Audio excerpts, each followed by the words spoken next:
Hey Kat, how you doing today? Good. How are you? I'm doing fantastic. How's your day been so far? So far, so good. I actually got to sleep in this morning because I was doing some traveling last week and it's been kind of nice. So I slept in just a smidge. So that was fantastic. It's a great way to start a day for sure. At least you got some. At least you got some sleep in there. That's right. Yeah, yeah, yeah. That's right. That's right. Yeah, so let the viewers know who you are, what you do, and why you do it, Kat. Well, first off, thank you so much for having me on the show. It really Oh, you're means a lot welcome. to me. I appreciate that. So my name is Kat Cantrill. I am a matchmaker, dating coach and dating stylist and podcaster.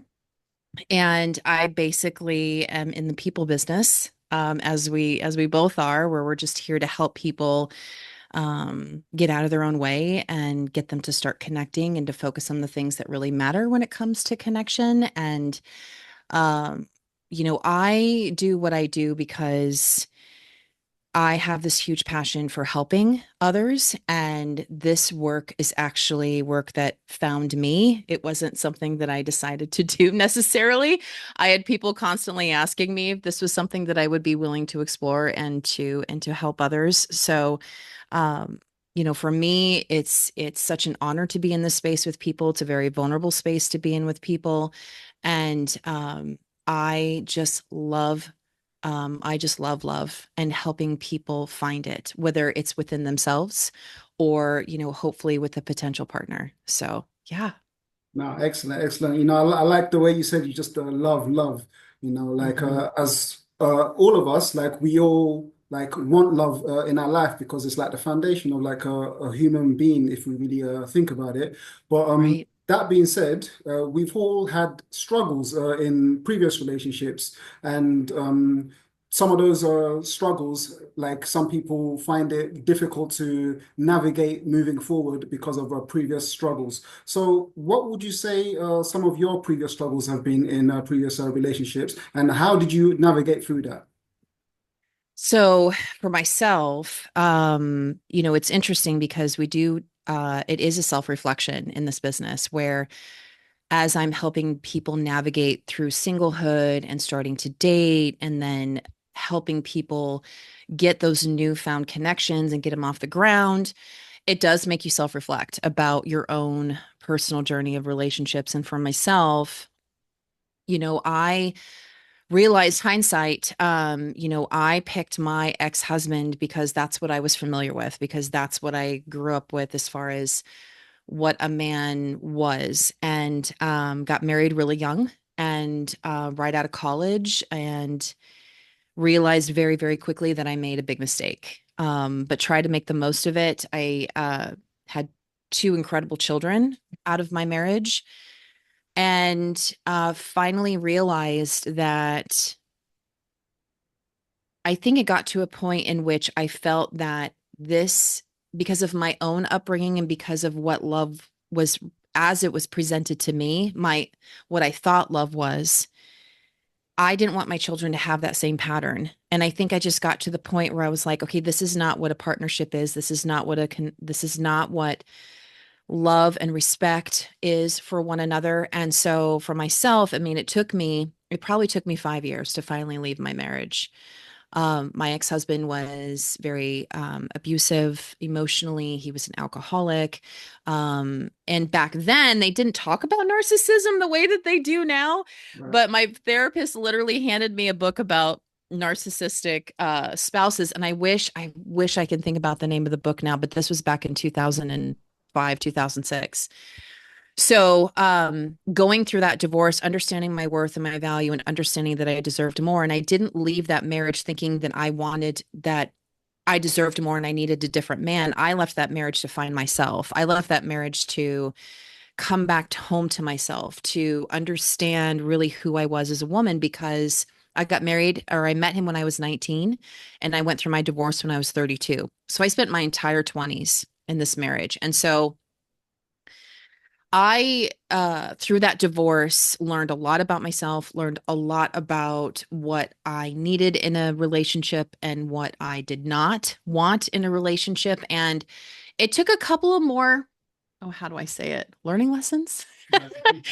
to get to the point, I had two relationships in there in that span of I was single for 8 years before I found my now husband. But I was online dating, I was in the trenches of dating, being set up, going to the bars, doing all the things that, you know, singles do in order to find connection. And had a couple of failed relationships in there, and it really made me come back to myself. And so one of the things that I learned was that, you know, I didn't believe in rom-coms. I didn't believe in romance. I didn't think that romance existed until I started pouring into myself and romancing myself, Right, taking myself out for breakfast, doing the things that I love to do. And in turn, because of that romance and that romance that I brought into my own life, I really do feel that it brought my now husband into my life. It brought this work into my life, all from coming back home to myself. So I say this all the time. I don't think that I would be as successful as a dating coach and a matchmaker if I didn't have to go through the trenches myself. right, right. Yeah, no, I see like how like that journey can make you be able to reflect on what is not right for you and actually see what is right for you. But taking a closer look at like narcissism, right? Like people that are in a relationship with someone that they see as a narcissistic and they are still attached to this person, would you say that it's a case of insecurity on both sides? Like a narcissistic person, are they narcissistic because of their own insecurities as a person? And the person that is attached to them, are they also insecure in the opposite scale of the spectrum? Or what is your viewpoint on that? Yes, all of it. Yes. I mean, I find that people, and I'm not an expert, I'm not a therapist, so I can't really speak for narcissistic personality disorder, but I do feel that in my own experience of being with somebody for a very long time in which I,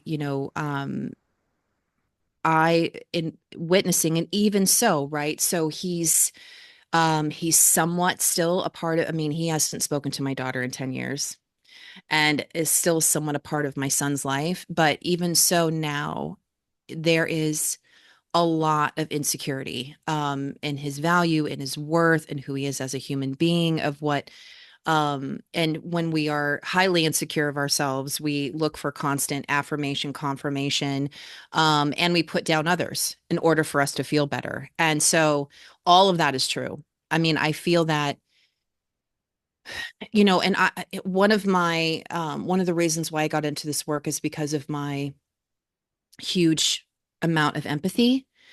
And even, even with my ex-husband and everything that he put me through, um, there is still a piece of me that is empathetic towards him because of he does have this disorder and he will never seek help and he will never see that the issue is him. And that makes me really sad because I feel like there could be a lot of, he could be a better person and he could learn more and he could have a better relationship with our kids. But, I think that most people that have narcissistic personality disorder don't know that they have it. They, Right, right. they don't know that they have it. So, yeah, I mean, I think it's all of it, honestly. Right, right, right. And Yeah. for people that like are in a relationship still, that they're feeling that insecurity because they know that their partner is kind of a narcissistic because of their actions, but they don't know how to get out of their own insecurity to be able to better their life. What would you say they can do to kind of move forward, or even what can they do to even highlight to their partner those kind of traits that are narcissistic without it being like confrontational or a problem? It's a great question. So, I would say you need to have a support system first. So, if you are contemplating about leaving or like even having the thought of it, or how do I get out of this relationship? Because narcissistic relationships are extremely abusive. And so, to your point, and there's different levels of what that's, depending on the relationship. But I feel that the number one thing that you have to do is really start with your support system. So that's therapy, that's family, that's friends. It's really kind of building this community because it is really difficult to leave somebody. Because they do knock you down, your self esteem is the lowest it's ever been. You have been gaslighted. made to believe that your thoughts aren't valid. I mean, I remember getting in arguments with my ex-husband, and he would, at the end of the argument, I would end up apologizing, and I'm like, why? Because it was an issue in our marriage, and I would be the end up, had the person who would end up apologizing, and so I started keeping a journal of logging down all of these things that were happening within my marriage so that I didn't feel like I was going crazy. And so, it's building a community, it's seeking out therapy, it's also taking your power back, which is start journaling, start logging, start like coming back to yourself, because it's going to be difficult to leave the narcissist if you decide that that's the path that you're going to take. It's going to be difficult, and you need people to be there for you. And so I would not confront a narcissist or sit down and talk about their behavior, because most of the time you're going to be gaslighted. You're going to be thought that they're not doing that, or you're going crazy, or why are you saying that? And so I think starting truly with professional help on how you can navigate that is the first place to start. So, in your opinion, there's no way of like having a communication with someone that's showing those traits to kind of highlight those kind of behaviors to them. I think that you can do, which is what we do in every type of misunderstanding within developing a relationship, which is sitting down and telling the person how, how not to be accusatory, but to talk about how they're feeling and how you're feeling in the relationship, and how, this is what's going on. This is how it's making me feel, and I want to have an open conversation. And I mean, yes, you're more than happy to do that, but what my experience has been is that you do end up feeling that it's your thoughts and feelings are not valid, because they do have a way of twisting it around to make you feel that those kinds of problems aren't existing anyway. And so just for your own peace of mind, is like, I would really encourage people just to seek out a therapist and have the therapist help them develop tools in which they can have those open conversations with a narcissist, because I feel like it's a completely different like, if you have a disagreement with the narcissist versus like if you're in a healthy, thriving relationship, how you approach it is two completely different ways. And I found in my own experience that every time that any issue was approached or discussed, I was just gaslighted into thinking it wasn't an issue. Yeah, I definitely agree that you should seek help before anything else in terms of like for yourself, so you Hmm. can have some kind of understanding of like your own emotions and things like that. And at the same time, like you was mentioning speaking about how you feel to this person, like in a non-accusing way. But I do understand that they can be like, oh, that's not the case, Right.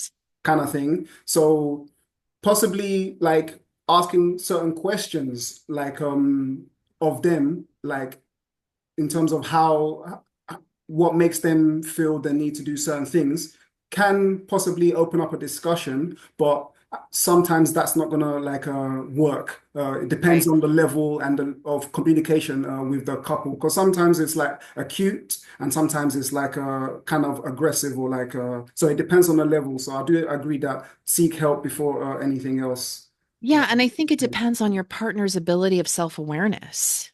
Like, if you're with a partner that's really aware of their own behavior, but maybe not aware of how their behavior affects you, you can have those honest conversations with somebody who's self-aware. And I think that people that have narcissistic personality disorder, that they are not aware at all, and don't and lack that emotional intelligence and lack that empathy. And so I feel like that again, that's like to your point, it's just I think it just depends on the level, and it depends on your partner's ability of having self-awareness. Uh, Excellent. So like I wanted to speak with you like and ask you like with women that like have they're like in corporate in the corporate work space, they have Hmm. focused heavily on their career, and Hmm. they're even being successful in their career, so that's all going great. But in the process, they've neglected their own kind of femininity and their own type of like sexuality to the point that they don't even know how they got so far from it, but they've lost touch with it and they now Right. struggle to be back in touch with their femininity and sensuality and sexuality and things like that. how can they balance between their career that they've been focusing on, but at the same time be able to give time for themselves to embrace themselves as a feminine person and be able to express that? Yeah. Um, I think that I see this a lot in my office with women who um have climbed the corporate ladder, have done what they needed to do in order to have the job that they've always wanted to have, right? And it's there is a difference between um who you are and how you present yourself in corporate versus who you are and how you present yourself in the dating world. And I feel that, if somebody is struggling with turning that off and being able to be like, okay, this is who I'm going to be at work, but when I'm going to be dating, I'm going to be more softer. I'm not going to be as controlling. I'm not going to be, trying to manipulate this in any way. Not to say that women do, but I feel like sometimes that in corporate we're having to control and be in charge, that it's really hard for women to let go. It's really hard for them to let go. And so what I always say to women is that, a lot of these women don't self-invest. They don't spend the time on themselves. They don't take the time and energy to pour back into themselves. It's usually work, and then it's children, and then whatever is left over. And so when we want to be softer and we want to sink in and to be able to let go, the best way to do it is through creativity. Creativity, and that can be painting, that can be pottery, that can be dancing, that can be anything that, singing. It could be going to karaoke. It can be, maybe I've always wanted to, take a drawing lesson. It could be an improv class. I mean, anything that's artistic and creative. There's something that's really powerful in that. And so when she's used to having to be in control all the time, when you're doing something creative, it allows you to tap into a different side of yourself. And from creativity, we become more authentically more ourselves. And this is just as people, not just women, but I have found when I tell women to do something fun and creative, it brings more of a flirtatious type of playful uh human versus being like very much logical and in control, and everything has to be so many ways. Now the biggest trick in this is that, when you are creative, you have to let go. Because I think that women that are this type of woman is used to being good at everything. She does everything. And so when she does something creative, she's stepping outside of the box, she's doing something different, and she's having to learn a new skill. All of that can be amazing and can be exciting, but it also can be, very scary because she's having to do something that she's not an expert at, and Right. she's having to learn a brand new skill. And so all of that comes growth, comes having conversations with yourself. It's sinking into the softer side. And there's a lot of magic that happens by being creative. And so that's kind of, if a woman does not know where to start, that is the first place to start, is by doing something fun and creative and playful for yourself. Yeah, yeah, yeah, fantastic. So essentially, embracing your artistic nature, which is Yes. not so structured, but like Right. free flowing, which brings Yes. out your free flowing side of yourself, you know. Yeah, yeah, I agree with that. Yeah. So like speaking about nature, when we look at Mhm. like human nature now, like we go out all the time and we see different people that we're attracted to. Um, but like when we look at different relationship styles and the fact that we are attracted to different people all the time, what is your viewpoint on monogamy versus non-monogamy? I it's interesting because I've had not personal experience with non-monogamous relationships, but I've had friends that have been in non-monogamous relationships. And I really think that it's one of those things in which, I don't know, you don't know everyone's journey, right? And I think that one of the things about the danger zones about online dating and just about dating in general is that people just automatically want to make assumptions about other people based off of like little bit of information. And so, I've had friends that have been non-monogamous relationships and it has been successful for them. And so for me, I really don't have an opinion. My opinion is that whatever is best for you. And I think that if I was, for people that are in non-monogamous relationships, I think communication is key. I think understanding, your needs is key. I think that for people that are wanting to explore that type of connection, I think is understanding the why is really kind of, for me, that would be something that I would advise people to be, to have an open conversation about is the why and making sure that the why isn't something else because I have witnessed a bit, the thing is that I've witnessed monogamous relationships not work and non-monogamous relationships not work. So it all truly comes down to communication and being able to be with people that you like, openly communicate, that you feel safe around, that you don't have to tiptoe and walk on eggshells, to be in a relationship in which you all are you're all agreeing and being in an open communication in which you all are feeling seen, heard, and respected. Great, great, great, great. Yeah. Yeah, like looking at the monogamous side of things, like for people that are like they've chosen monogamy and that's like the path they've chosen to go down, but along the way, infidelity has happened. Like someone has stepped out of the relationship, but their partner has not found out. So they're now carrying around this sense of guilt, about what has happened, but they Mhm. don't know how to communicate it to their partner because they don't want to disrupt the relationship that's currently going so great. But at the same time, they don't want to carry around this sense of guilt about what they've done. How can they go about communicating this with their partner in a way that can have a conversation without it being like a disaster, so to speak? Yeah, it's going to be a disaster.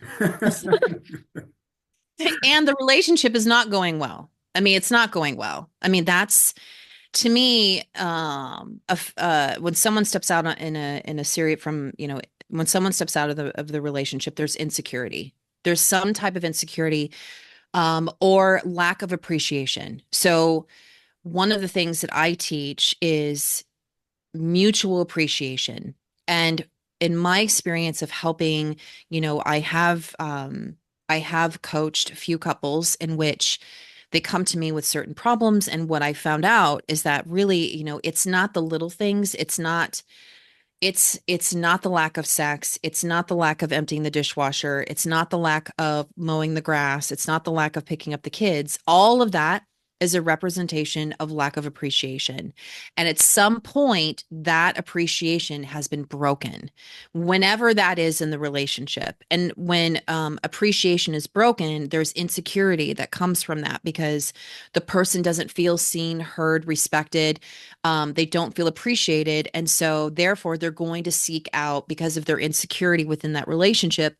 Sometimes, not all the times, sometimes people will step out and get that validation and appreciation from somebody else. And that's based off of their own insecurity. Now, if you are a secure person, and the barriers of that relationship have been broken down in which there is not appreciation that is present, that's when the couple before the person steps out, if that's the type of person before that insecurity takes over, that's when a couple should go to therapy.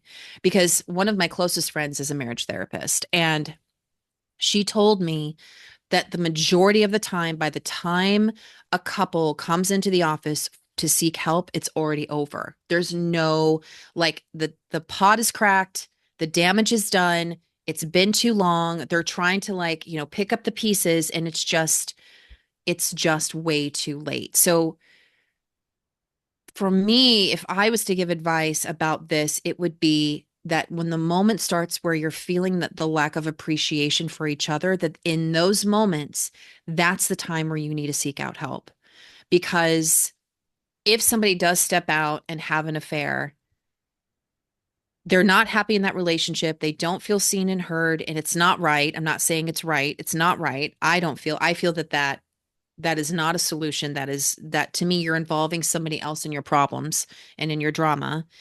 Um, but is to catch it in which you have enough love for each other to be like, okay, wait a minute, what's going on?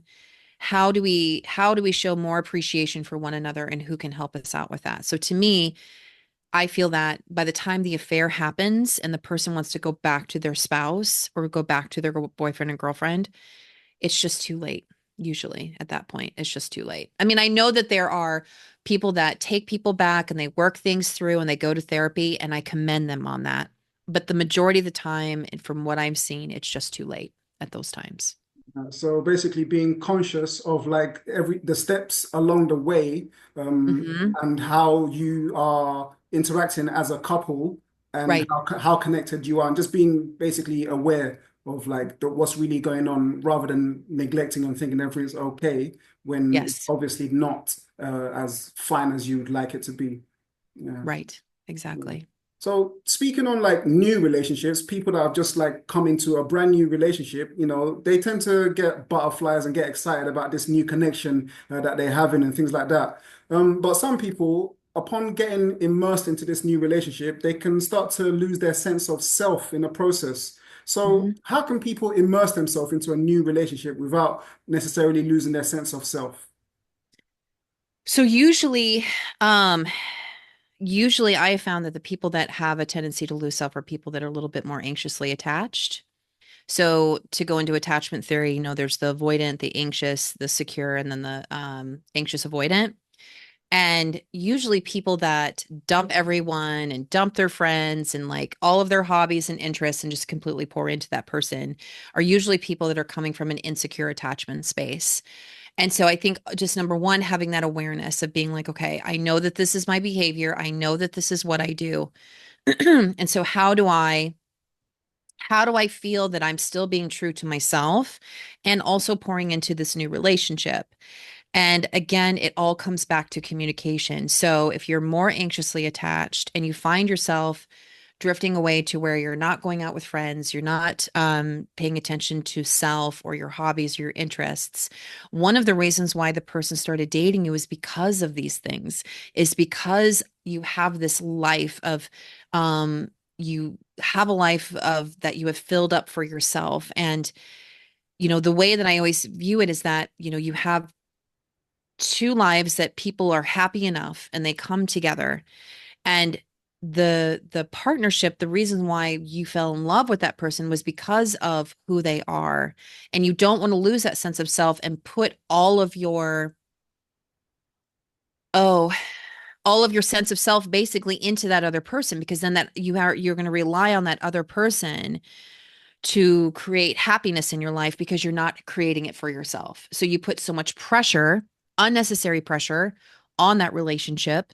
And then if something goes wrong or there's a misunderstanding or you need to have an honest conversation, then that can catapult the person into a place of big time insecurity in which it can possibly break up the connection. So if you are that type of person that gives up everything, I think you need to have the confirmation of your partner that they're not going anywhere. That, having an honest conversation, being like, okay, this is my pattern.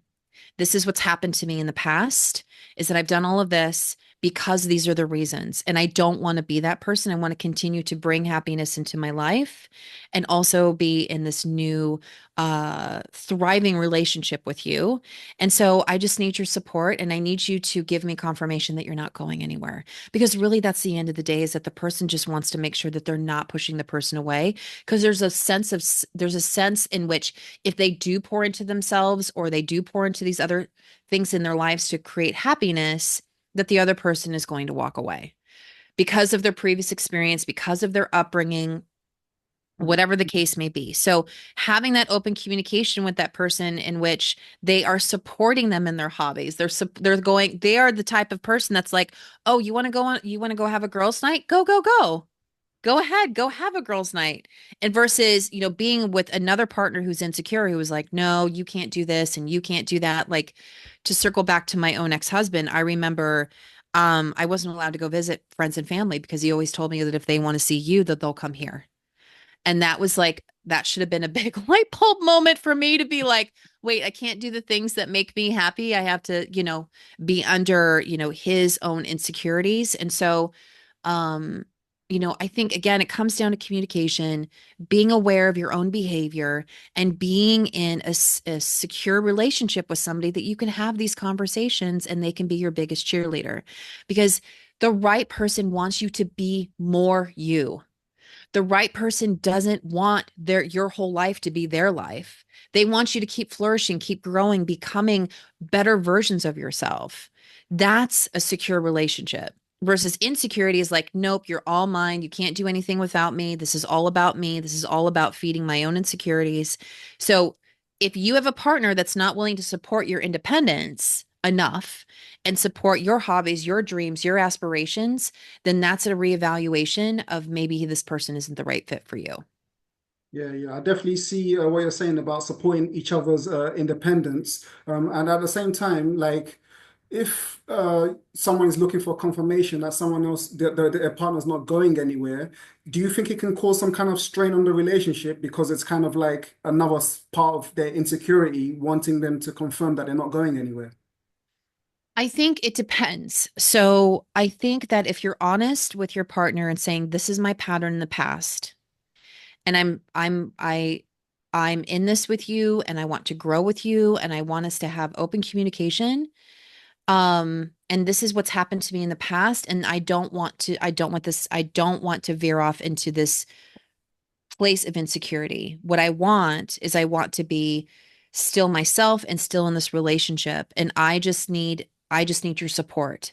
It's not that you need a constant affirmation that the person's not going anywhere, but if a person supports you, then that's basically a way of being like, yeah, I'm not going anywhere. I'm here for you. I'm here to support you. I mean, it was something that I had to experience being an anxiously attached person with my husband.